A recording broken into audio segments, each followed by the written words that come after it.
सुबह के 5 बजे। मुंबई अभी पूरी तरह जागी भी नहीं थी, लेकिन मेरी जिंदगी तो महीनों से सोई ही नहीं थी। सुबह की मीटिंग, शाम की प्रेजेंटेशन, रात के ईमेल्स, वीकेंड की कॉल और बीच में कहीं मैं खुद ही खो गया था। एक दिन मैंने लैपटॉप बंद किया, ऑफिस चैट म्यूट की, मोबाइल एयरप्लेन मोड पर डाला और बिना ज्यादा सोचे मुंबई एयरपोर्ट पहुंच गया। विमान रनवे पर दौड़ा। धीरे धीरे जमीन छूटने लगी और कुछ ही सेकंड में मैं बादलों के ऊपर था। नीचे शहर छोटा होता जा रहा था और पहली बार लगा मैं सिर्फ मुंबई नहीं, अपनी सारी थकान पीछे छोड़ आया हूं। उस दिन मेरा सफर सिर्फ हिमाचल का नहीं था, ये सफर था अपने भीतर लौटने का। भुंतर एयरपोर्ट से बाहर निकला तो ठंडी हवा ने सबसे पहले मेरा स्वागत किया, लेकिन असली सफर अभी शुरू होना था। कसोल तक की लंबी बस यात्रा, संकरी पहाड़ी सड़कें, एक तरफ गहरी खाई, दूसरी तरफ आसमान छूते देवदार और साथ साथ बहती पार्वती नदी। हर मोड़ पर ऐसा लगता था जैसे हिमालय एक नया पोस्ट कार्ड खोल रहा हो। बस में बैठे स्थानीय लोग, स्कूल जाते बच्चे और एक बुजुर्ग अंकल जिन्होंने मुस्कुराकर कहा, पहली बार आए हो? मैंने हाँ कहा। उन्होंने खिड़की की ओर इशारा करते हुए कहा, यहां जल्दी मत घूमना, पहाड़ों को महसूस करना। उनकी बात तब समझ नहीं आई, लेकिन अगले 3 दिन उसी एक वाक्य का मतलब समझाते रहे। शाम तक मैं पहुंचा।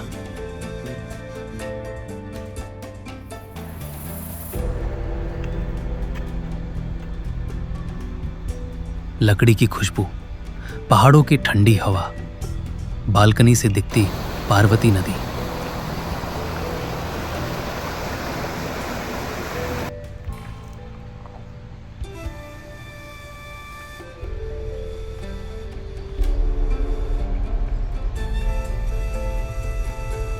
और दुनिया के अलग अलग देशों से आए मुसाफिर।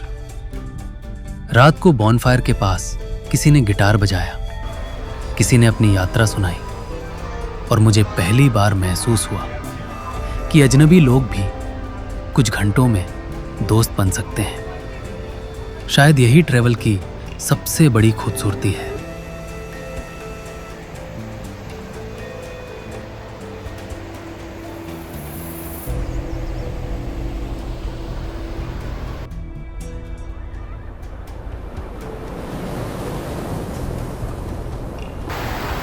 अगली सुबह मैं पहुंचा ATS कैफे।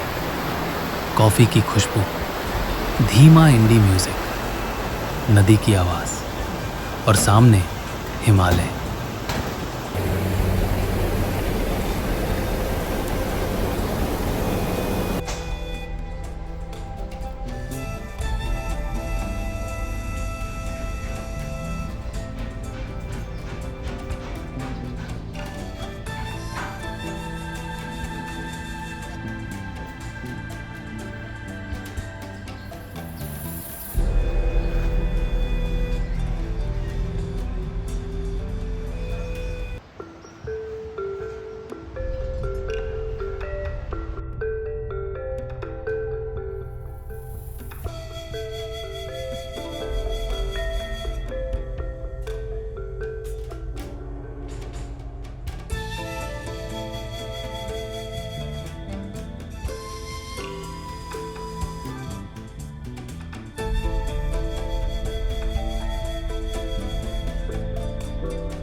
वहां मेरी मुलाकात एक फ्रेंच ट्रैवलर से हुई जो पिछले 6 महीने से यहीं रह रहा था। उसने मुस्कुराकर कहा, मैं यहां छुट्टियां मनाने आया था, लेकिन पहाड़ों ने मुझे जाने ही नहीं दिया।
दोपहर में मैं पैदल निकल पड़ा चलाल गांव की ओर। बस एक छोटा सा झूला पुल और उसके बाद जैसे दूसरी दुनिया शुरू हो जाती है। स्थानीय लोग एक दिलचस्प कहानी सुनाते हैं। वे कहते हैं कि बरसात की कुछ रातों में जब पूरा जंगल शांत होता है तो देवदार के पेड़ों के बीच से बांसुरी जैसी आवाजें सुनाई देती हैं। कुछ लोग उसे हवा का संगीत मानते हैं, कुछ उसे पहाड़ों के देवताओं का आशीर्वाद। सच क्या है कोई नहीं जानता, लेकिन उस जंगल में खड़े होकर खामोशी भी आवाज जैसी लगने लगती है।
अगर कभी जिंदगी बहुत तेज भागने लगे तो एक बार हिमाचल जरूर आइए।